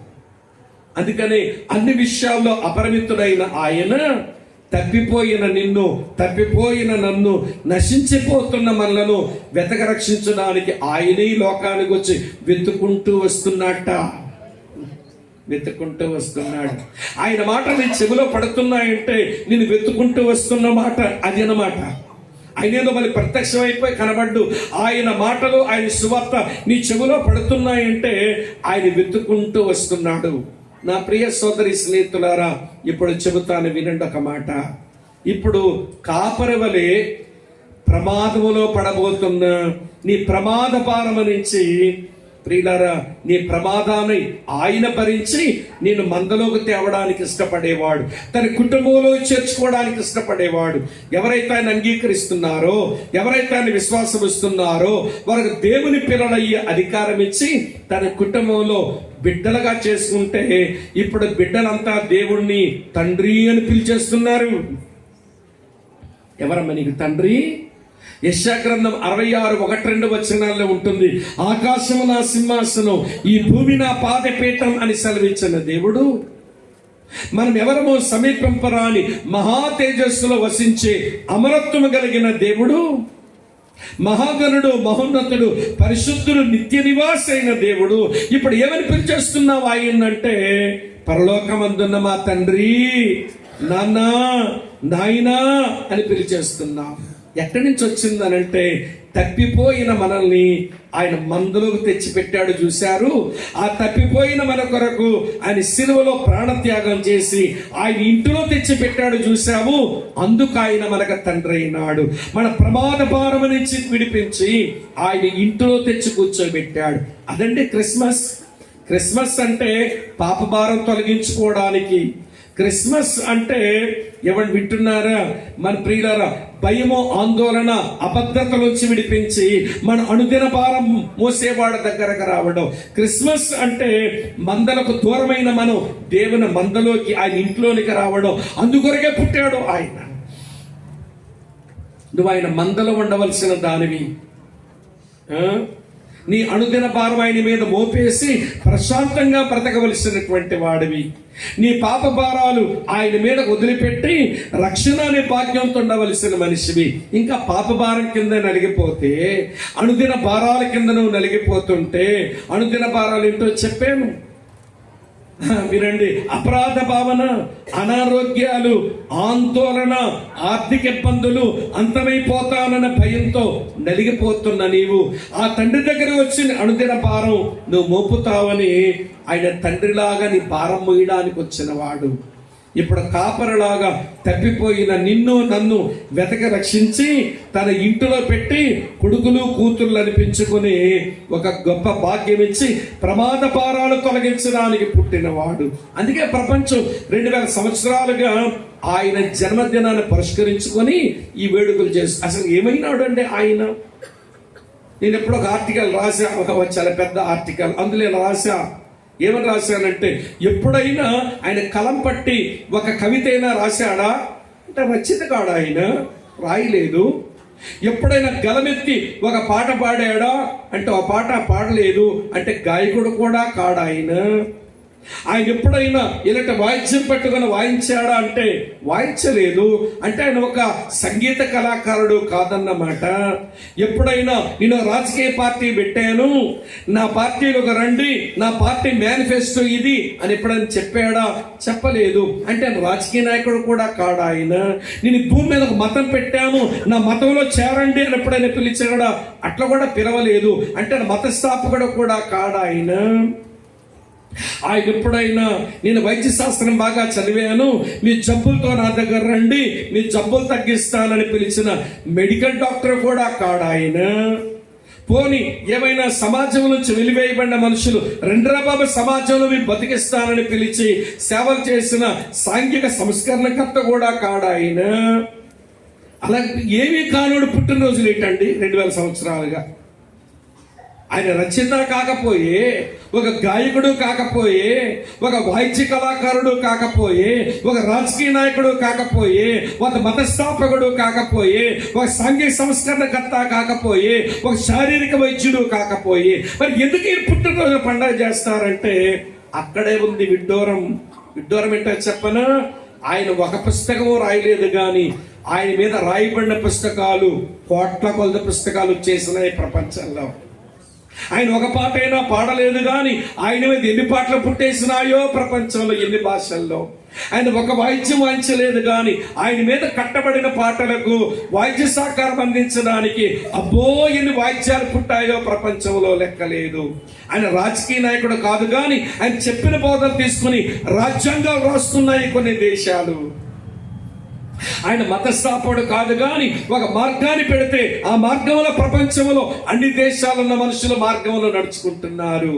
ఆయన వైద్య శాస్త్రం నేర్చుకున్న వైద్యుడు కాదు, కానీ ఆయన దగ్గరకు వచ్చిన దీర్ఘకాల వ్యాధులు స్వస్థపరిచి వాళ్ళ బతుకులు సంతోషపరిచినాడు. ఆయన సాంఘిక సంస్కరణ కర్తగాడు, కానీ సమాజం నుంచి వెలివేయబడిన సంకర జాతి మనుషులు, అంటరాని మనుషులు, కుష్ఠరోగులు, పాపులను పిలవబడిన వాళ్ళకి మళ్ళీ సమాజంలో బ్రతుకునిచ్చిన వాడు ఆయన. ఏవి కానట్టు కనబడుతున్నా ఏమో అయిన వాడు అని అర్థం చేసుకున్న ప్రపంచం ఈ డిసెంబర్ మాసం రాగానే ఆయన పుట్టుక చుట్టూ ఉన్న సంగతులను జ్ఞాపకం చేసుకుని హృదయపూర్వకంగా ఆయన ఆరాధించి హ్యాపీ క్రిస్మస్ అనుకుంటున్నారు, మెర్రీ క్రిస్మస్ అని అరుస్తున్నారు. ఇంతకు మీరు ఎక్కడ ఉన్నారా?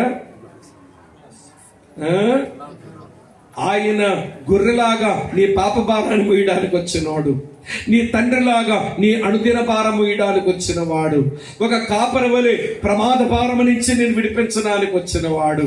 3 చెప్పాను, ఇంకా నా ముందు 6 నిమిషాలే ఉంది. ఇంకోటి చెప్తాను. మరి ఇక్కడ ఉన్నారా లేదా? ఏంటి 2-3 మొక్కలు సొరకాయ అయ్యాయి, కొంచెం గుమ్మడికాయలు పెట్టమ్మా తల్లి. మిగిలిన విషయం చెప్పి ముగించేస్తాను. 3 చెప్పాను, 4 చెప్తాను. చూడండి, ఇది చాలా మంచి భారం. ఎలాంటి భారం భరిస్తాడో, ఎలాగ మోస్తాడో చూపిస్తాం. ద్వితోపదేశ కాండం 32వ అధ్యాయంలో రాసి ఉంటుంది ఈ మాట. ద్వితోపదేశ కాండం 32వ అధ్యాయం 11వ వచనం చూడండి. పక్షిరాజు తన గూడు రేపి తన పిల్లల పైన అల్లాడుచు రెక్కలు చాపుకొని వాటిని పట్టుకొని తన రెక్కల మీద వాటిని మోయినట్లు యెహోవా వానిని నడిపించెను. ఒక పక్షిరాజు వలె, అమ్మా వింటున్నారా, నీ జీవిత భారాన్ని మోసేవాడు. జీవిత భారం మోయడం ఏంటో చెప్తాను వినండి. పక్షిరాజు ఆ గూడులో గుడ్లు పెట్టి పొదిగిన తర్వాత ఆ పక్షి పిల్లలు తయారైనాయి. అదే పక్షిరాజు ఏం చేస్తాడు అంటే గూడు రేపేస్తున్నాడంట. అరే నీ పిల్లలే కదా కింద పడిపోతాయి, గూడు రేపేస్తే ఎట్లా? అవును, రేపాల్సిందే అనుకుంటాడంట పక్షిరాజు. ఎందుకు గూడు రేపేస్తున్నాడనంటే, గూడులోనే ఉండి అమ్మ నాన్న తెచ్చినటువంటి భోజనం ఆ నోరు తెరుచుకొని మింగడమొట్ట నేర్చుకున్నాయి ఇవి పక్షి పిల్లలు. ఇవి వాటికి ఎగరడం నేర్చుకోవాలి, వాటికి ఆహారం సంపాదించుకోవడం నేర్చుకోవాలి, వాటిగా అవి జీవిత భారాలు మోయడం నేర్చుకోవాలని గూడు రేపేస్తే ఆ రేగిన గూడు నుంచి కింద పడిపోతున్నాయి. ఎప్పుడైతే కింద పడిపోతున్నాయో భయానికి రెక్కలు ఊపుతున్నాయి, ఎగరడం వచ్చేస్తుంది.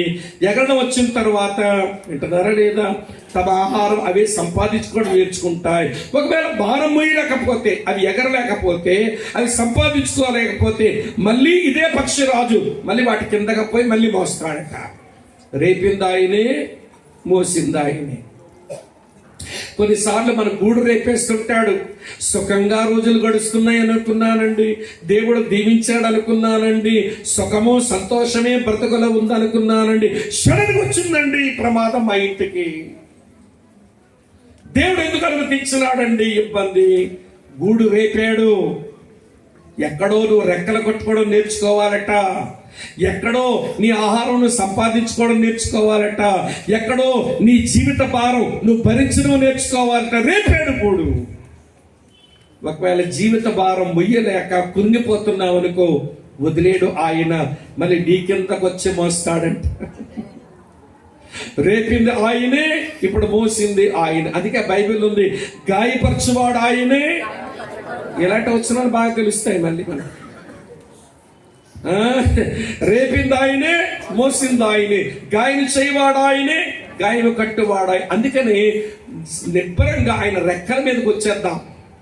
మోస్తాడు, మళ్ళీ నేర్పిస్తాడు ఆయన.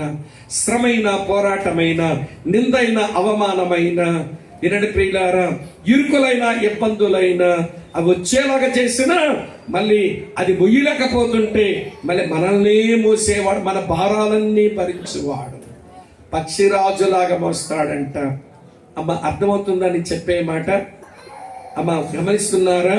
గొర్రె పిల్లగా మన పాప భారాన్ని మోసి, తండ్రిలాగా మన అనుదిన భారం మోసి, ఒక కాపరి వలె ప్రమాద బరువుల నుంచి విడిపించి, ఆయన పక్షిరాజు వలె జీవిత భారం మోపి మన జీవిత భారం భరించి మనల్ని మోయడానికి పుట్టినోడు ఈయన.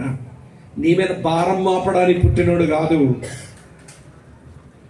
ఆయన ఒకవేళ భారం మోపితే అది తేలిగ్గా సులువు ఉంటుందట. చివరిలో చెప్తాను, ముందు నీ భారాలు పోయడానికే వచ్చాడు. ఆయన భుజబల మీద రాజ్య భారం ఉండను. ఇంకా నా ముందు మరో 3 నిమిషాలు ఉంది. ఇంకోటి చెప్పనా అమ్మ? ఎన్ని వచ్చాయి ఇప్పుడు? 4 వచ్చాయి. 5 చూపిస్తాను ఎంత బాగుంటుందో చూడండి. ద్వితోపదేశ కాండం 33వ అధ్యాయంలో ఇలా రాసి ఉంది. 27వ వచనం చదువుతున్నాను చూడండి. ద్వితోపదేశ కాండం 33:27 చూడండి. శాశ్వతుడైన దేవుడు నీకు నివాస స్థలము, నిత్యముగా ఉండు బాహువులు నీ క్రింద ఉండును. ఆయన నీ శత్రువుల నుండి, నీ ఎదుట నుండి శత్రువులను వెళ్ళగొట్టి నశింప చెయ్యను. ఈ వచనంలో వినండి వినండి వినండి, ఎక్కడ మోస్తాడట? తన బాహువుల మీద మోస్తాడట. ఎక్కడ ఉంటాయట ఆయన బాహువులు? మన కింద ఉంటాయట. అంటే నీ పాదాలు తన భుజం మీద పెట్టించి నిన్ను ఊరేగిస్తాడంట విజయానికి. నీ శత్రువులను వెళ్ళగొట్టి నీకు విజయం ఇచ్చి నీ పాదాలు తన బాహువుల మీద పెట్టుకుని మోస్తాడంట. నేను ధ్యానం చేసినప్పుడు నా భలే ఆశ్చర్యం అనిపించింది. ఏం ఆశ్చర్యమో చెప్పనా? ఈ 66 పుస్తకాల బైబిల్లో దేవుడు ఇశ్రాయేలు సైన్యములకు ఎవరట? ఆయన ముందు నడిచిన దైవం ముందుంటాడంట. తరువాత ప్రియులారా, ఆయన తన మహిమను తన మీదుంచువాడట. అంటే ఎవరట? మన పైన ఉన్నవాడట ఆయన. నీ వెన్నంటి ఉండి కాపాడతానన్నాడు, వెనకాల ఉండేవాడట ఆయన. నీ ప్రక్కనే ఉంటాను అన్నాడు, మన పక్కన ఉండేవాడట. ఇక ఎక్కడుంది ఖాళీ? పైనున్నాడు చెప్పండి, ముందున్నాడు చెప్పండి, ఈ పక్కన ఉన్నాడు చెప్పండి, ఆ పక్కన ఉన్నాడు చెప్పండి, వెనకాల ఉన్నాడు చెప్పండి, కింద లేడుగా. ఇప్పుడు అంటాడు కింద లేనని అనుకోవద్దు, నీ పాదాల కింద నా భుజాలు వేసి మోస్తున్నా. అలాగ దేవునిలో బ్రతకడం చేతకాక, మన భారాలు ఆయన మీద మోపడం చేతకాక, నా ప్రియ సోదరి స్నేహితులారా, నిన్ను తన భుజముల మీద పెట్టుకుని మోస్తాడు. కాలేసి నిలవడం, ఆయన భుజముల మీద నీ పాదాలు మోపుకొని పైకి ఎదుకోపో అని పిలుస్తున్నాడు. ముందుంటాడు, వెనకాల ఉంటాడు, కుడి పక్కన ఉంటాడు, ఎడ పక్కన ఉంటాడు, నెత్తిపైన ఉంటాడు, చివరికి నీ పాదాల కింద ఉంటాడు. శాశ్వతుడైన దేవుడు నీకు నివాస స్థలము నిత్యముగా ఉండే ఆయన బాహువులు నీ కింద ఉండును. విట్టుకు ప్రియులారు, వీరు జయమిచ్చే రక్షకుడుగా, జయమిచ్చే విజయుడుగా నీ కింద ఉండి నీ బరువును మోస్తానంటున్నాడు. అందుకే పిలవగలిగాడు. ఎట్లా ఎలా పిలిచాడో తెలుసా? ప్రయాసపడి భారం మోసుకొనుచున్న వారులారా నా యొద్దకు రండి, నేను మీకేమో కలుగ చేతను విశ్రాంతిని. ఎంతకాలం నీ బరువులు మోసుకుంటావు? ముయ్యలేక ఎందుకు కృంగిపోతావు? నేను ఇవ్వండి, గుర్రెవలే నేను భారం భరిస్తా, తండ్రి వలే నీ బరువు నేను భరిస్తా, ఇవ్వండి కాపరి వలే నీ భారం నేను భరిస్తా, చివరికి పక్షిరాజు వలే నీ బరువు నేను భరిస్తా. ఒక విజయుడుగా నీ బరువును నేను భరించి నా భుజం మీద పెట్టుకొని నేను విజయోత్సాహంతో ఊరేగిస్తానన్నాడు. విజయోత్సాహంతో ఊరేగిస్తానన్నాడు. కనుక ప్రియాస, ఎందుకు అపజయంతో కృంగిపోతున్నాము? ఎందుకు భద్రత లేని మనుషులమని కృంగిపోతున్నాము? ఎందుకని జీవిత భారాలు భరించడం మనకి చేత కావడం లేదు? ప్రియమిత్రులు, ఎందుకు ప్రమాద బరువుల కింద నలిగిపోతున్నాము? ఎందుకు పాప భారం కింద నలిగిపోతున్నాము? ప్రభు ప్రేమించి నీ కొరకే పుట్టాడు, నీ బరువులు మోయడానికి. ఆయన భుజము మీద చెప్పండి చెప్పండి రాజ్యభారం ఉండును. రాజ్యభారం అంతా మోయడానికి ఒక భుజం చాలట, కానీ నిన్ను మోయడానికి 2 భుజాలు అవసరమయ్యాయంట. ఈ ప్రపంచ బరువు కంటే నీ బరువు ఎక్కువైపోయింది ఆయనకి. తప్పిపోయిన గొర్రె దొరికితే భుజం మీద మోసాడా, భుజాల మీద మోసాడు? చెప్పండి నాకు. భుజం మీద, భుజాల మీద ప్రపంచ రాజ్యభారం అంతా ఒక భుజం మీద మోసేస్తాడంట. కానీ నీవు నేను దొరికితే తన భుజాల మీద మోసుకుంటాడట. అంత సంపూర్ణమైన భద్రతతో మనల్ని మోసి మన జీవితాలను మెరుగుపరచాలనుకుంటున్నాడు. ప్రియులారా వినండి, ఆ మెరుగుపరిచే జీవితాల కొరకు పిలుస్తున్నాడు. ప్రయాసపడే భారం మోసుకొనిచున్న వారులారా రండి, మీ భారాలు నా మీద మోపండి, మీ అనుదిన భారం మోసేవాడిని నేను అని పిలుస్తుంటే, ఈ గొర్రెపిల్ల దగ్గరకు, ఈ తండ్రి దగ్గరకు, ఈ కాపరి దగ్గరకు, ఈ పక్షిరాజు దగ్గరకు, ఈ విజయుడి దగ్గరకు వచ్చి మన భారాలు ఆయన మీద మోపి ప్రియులారా ప్రశాంతంగా, నెమ్మదితో, విశ్రాంతితో, సమాధానంతో బతకడానికి పిలుస్తున్నాడు. ఇవన్నీ ఉచితమే. కాకపోతే దాని కొరకు ఆయన పొందవలసిన శిక్ష అంతా సిలువలో భరించినాడు. ఆయన నీ పాప శాపాల కొర మరణించినాడు. కనుక ఆయన లోనికి రమ్మని పిలుస్తున్నాడు, ఆయన దగ్గర రమ్మని పిలుస్తున్నాడు. వస్తే విశ్రాంతి నీకుంది, లేకపోతే శ్రమ నీ కొరకు ఉంటుంది. ఇది బైబిల్ మాట, నా సొంత మాట ఏం కాదు. ఇదే ప్రలోభము కాదు, ఇదే మాయ మాటలో కాదు. ఆయన వద్దకు వచ్చిన వారు శ్రమలో, ఇరుకులో, ఇబ్బందుల్లో, వేదనలో కూడా నెమ్మది అనుభవించారు. నెమ్మదితోనే బ్రతికి చచ్చిపోయినారు. ఈ రాత్రి వేళ, ఈ వీధిలో, ఈ క్రిస్మస్ వేడుకలో నీ భారాలు భరించే ప్రభు నీ ముందు సాక్షాత్కరించుకోగా, నీ ముందు తను ప్రత్యక్షపరుచుకోగా, ప్రభువా నా పాప భారం మోయడానికి వచ్చిన గొర్రె పిల్లవ కదా, నా భారం భరించడానికి వచ్చిన తండ్రివి కదా, ప్రమాదం నుంచి తప్పించి నన్ను మోయడానికి వచ్చిన కాపరివి కదా, నా జీవిత బరువు మోయడానికి వచ్చిన పక్షిరాజువు కదా, నా యొక్క అపజయాలు తొలగించి విజయాన్ని ఇవ్వడానికి వచ్చిన విజయుడువు కదా. అలాగా నీ బాహువులు, నీ భుజాలు నా కింద ఉంటాయి, అక్కడ పెట్టి నన్ను మొయ్యాలనుకుంటున్నావు. నిన్ను అక్కర్లేదనుకో నేనేం బాగుపడతాను, నీవు అవసరం లేదనుకో నేనేం బాగుపడతాను. నీ లోపలికి వస్తాను, నీలో బ్రతుకుతాను. ఒక విషయం చెప్పను, ఆయన్ని నీలోనికి పిలువు, నీవు ఆయనలోనికి వెళ్ళిపో. అదే భక్తి చేయటం అంటే. మతం పట్టద్దు, క్రైస్తవ మతం కూడా పట్టద్దు. ఆయనలోనికి నీవు రా, నీలోనికి ఆయన రాని. నీవు ఆయనలోనికి రావాలని అరికాలు మొదలు నడినెత్తి వరకు మొత్తం అంతా కన్నాలు చేయించేస్తున్నాడు. తల మీద ముళ్ళ కిరీటంతో కన్నాలు, శరీరం అంతా కొరడా దెబ్బలతో కన్నాలు, చేతుల్లో శీలలతో కన్నాలు, పక్కలో పల్లెపూడతో కన్నాలు. ఇన్ని కన్నాలు ఎందుకంటే నువ్వు కన్నాలు గుండా ఆయన లోపలికి రావడానికి. మరి నీ హృదయాన్ని పశ్చాత్తాపంతో నువ్వు ఒక చిన్న కన్నం చేసుకుని, ప్రభా నా బ్రతుకులోనికి రా అంటే లోపలికి వచ్చి నీ భారములన్నీ భరించి నీకంటూ ఒక భవితవ్యాన్ని కలిగిస్తాడు. ఆయనలోనికి రావడానికి ఆయన కన్నాలు చేసుకోవడం అయిపోయింది. నీలోనికి ఆయన రావడానికి నీ హృదయపు ద్వారాన్ని తెరిచి కన్నం చేసుకుని పశ్చాత్తాపంతో విరిగి నలిగిన హృదయంతో లోపలికి పిలిస్తే real happy Christmas, real joyful Christmas, real merry Christmas అప్పుడవుతుంది. క్రీస్తును ఆరాధించడం అనే ప్రక్రియ, నిజమైన ఆశీర్వాదానికి మనము వారసులం అవుతాం. ఈ విషయాలు అర్థం చేసుకుని తల వంచండి, కళ్ళు మూసుకోండి, ఒక్క నిమిషం ధ్యానం చేస్తారా?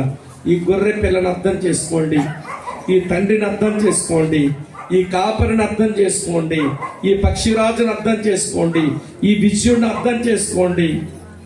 ఇన్ని రకాలుగా వచ్చి మన భారాలన్నీ భరించడానికి ఇష్టపడుతున్నాడు.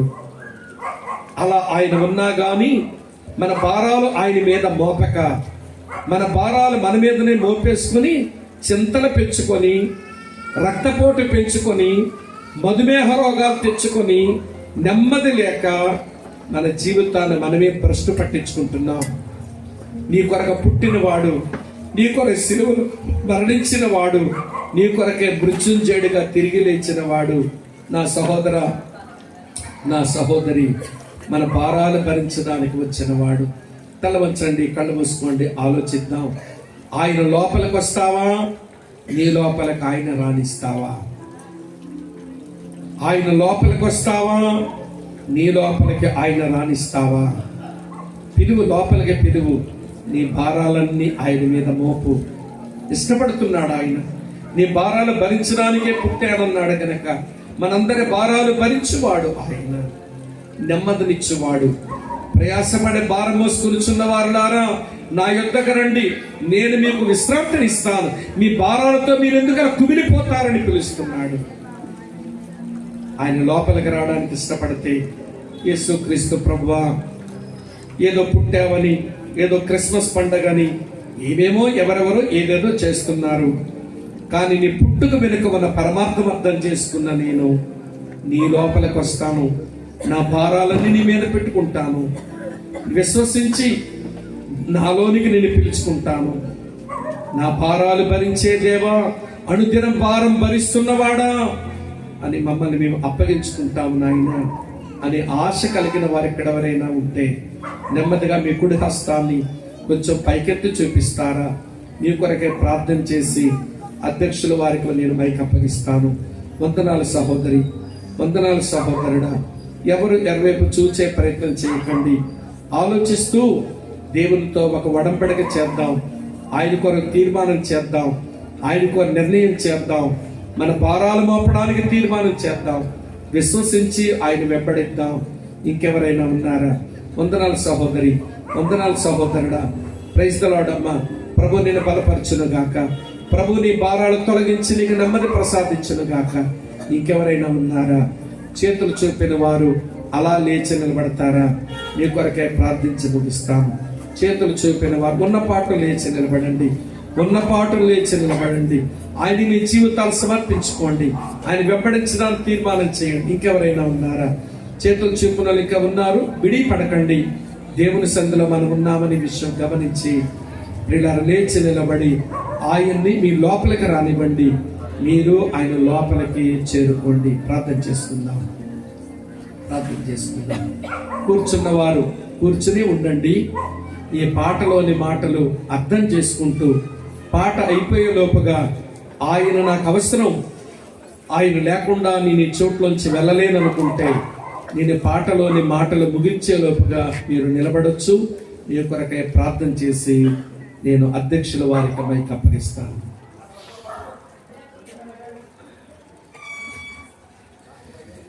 నీలోన తాను నివసింపగోరి దినమెల్ల చేజాచెను. నీలోన తాను నివసింపగోరి దినమెల్ల చేజాచెను. హృదయం పుతలుపు తిరువంగలేవా యేసు ప్రవేశింపను. హృదయం పుతలుపు తిరువంగలేవా యేసు ప్రవేశింపను.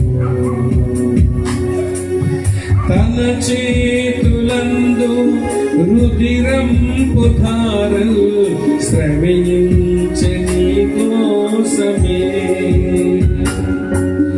తన చేతులందు రుధిరంపు ధారలు శ్రమించే నీ కోసమే.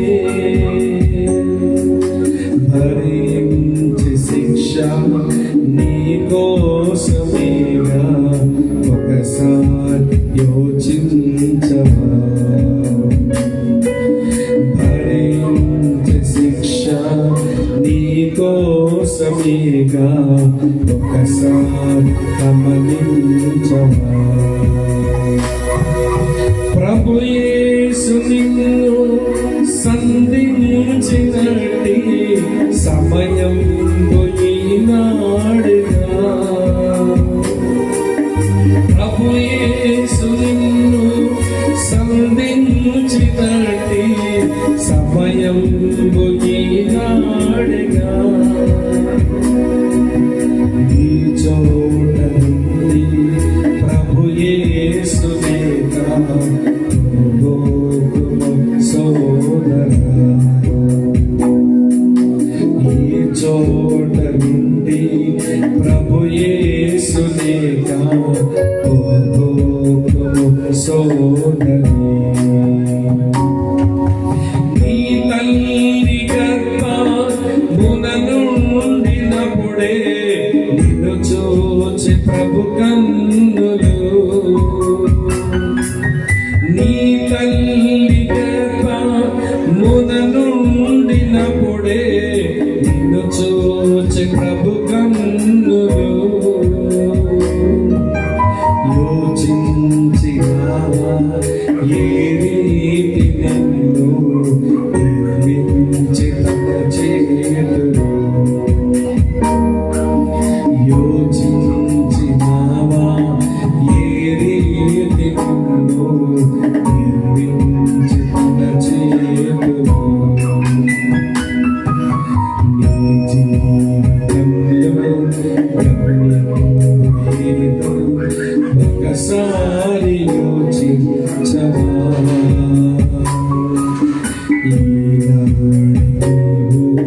ప్రభు యేసు కొరకు నీ హృదయార్పింపవా.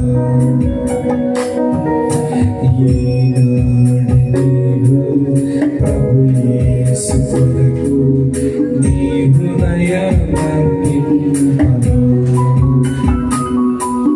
నీ హృదయార్పింపవా. నీ హృదయార్పింపవా. ప్రేమ కలిగిన మా ప్రియమైన తండ్రి, ఈ స్థలములో ఈ సేవకుడు మా సోదరుడు యోబు గారు తన కుటుంబం తనతో ఉన్న ఈ జత పని వారు కలిసి చేస్తున్న సేవలో ఈ రాత్రి ఈ స్థలములో ఈ క్రిస్మస్ వేడుకను మీరు మాకు ఇచ్చారు. మీరు ఎందుకొరకు ఈ లోకానికి అరుదించారో అర్థం చేసుకోవడానికి ఎన్నో సందేశాలు ఉండగా ఈ రాత్రి ఒక సందేశం మేము విన్నాం. మా భారాలు భరించడానికి వచ్చిన వాడవని. ఈ విషయం మేము ఎరగక మా భారాలు మేమే మోసుకొని మేము నలిగిపోయి కృంగిపోయి న్యూనతా భావంలోకి వెళ్ళిపోయి నేను బ్రతికుండడం కంటే చావే మేలన్నట్టుగా చాలాసార్లు మేము నిరుత్సాహానికి గురైపోతున్న మనుషులం. మేము మట్టి కట్టాలని ఆయన మమ్మల్ని జ్ఞాపకం చేసుకుని ఈ రాత్రి మీరు మాతో మాట్లాడినందుకు మీకు స్తోత్రాలు. కుర్రె పిల్లగా మా పాప భారాన్ని మోయడానికి వచ్చిన వాడివి, మా తండ్రిగా మా అనుదిన భారాలు మోయడానికి వచ్చిన వాడివి, ఒక కాపరిగా తప్పిపోయిన మమ్మనే మోయడానికి వచ్చిన వాడివి నాయన. పక్షిరాజు వలె మాకు జీవితాన్ని నేర్పించి మా భారాన్ని మోయడానికి వచ్చినటువంటి వాడివి. విజయుడుగా మాకు విజయాలు ఇచ్చి మా పాదముల కింద మీ భుజాలు వేసి మోయడానికి వచ్చిన దేవుడు. ఇటువంటి నిన్ను మేము అక్కర్లేదనుకొని మా బరువుల కింద మా భారాల కింద మరిగిపోవడం అది నీ చిత్తము కాదని మాకు అర్థమవునట్లుగా నీ మాటలు మాకు విశదపరిచినందుకు మీకు స్తోత్రాలు చెల్లిస్తూ ఇక్కడ చాలా మంది నిలబడ్డారు. వారి భారాలు నీ మీద మోపడానికి ఇష్టపడ్డారు. ఒక్కొక్కరిని ఈ వీధి వాసులందరినీ పేరు పేరు దీవించండి నాయన. వారికి కొన్ని సమస్యలు ఏంటో మాకు తెలియదు, వారు ఏడిపిస్తున్న విషయాలు ఏంటో మాకు తెలియదు. వారి కుటుంబాల్లో, వారి పని పాటల్లో, వారి ప్రయాణాల్లో, వారి వ్యాపారాల్లో, వారి చదువుల్లో, వారి ఉద్యోగాల్లో నాయన మీ సన్నిధి అనుగ్రహించే మేలు కనివ్వండి. మా సోదరుడు పడిన ప్రయాసకు తగిన ఫలము దయచేయమని నిలబడి ఉన్న ప్రతి బిడ్డను మీరు చెయ్యి పట్టుకుని నడిపించండి. కొంతమంది కూర్చుని ఉన్నారు, ఎప్పటికే నీలోనికి వచ్చారేమో, ఎప్పటికే నిన్ను వారిలో కలిగి ఉన్నారేమో నాకు తెలియదు. కానీ వారిని కూడా జ్ఞాపకం చేసుకుని క్రిస్మస్ సంతోష సమాధానం ఆశీర్వాదంతో వారిని వారి గృహాలకు పంపమని మేలుతో వర్ధిల్ల చేయమని క్రీస్తు నామమందే స్తోత్రాలు చెల్లించి అడిగి వేడుకొని మీకు ప్రార్థిస్తున్నాము తండ్రి. ఆమేన్. ఆమేన్.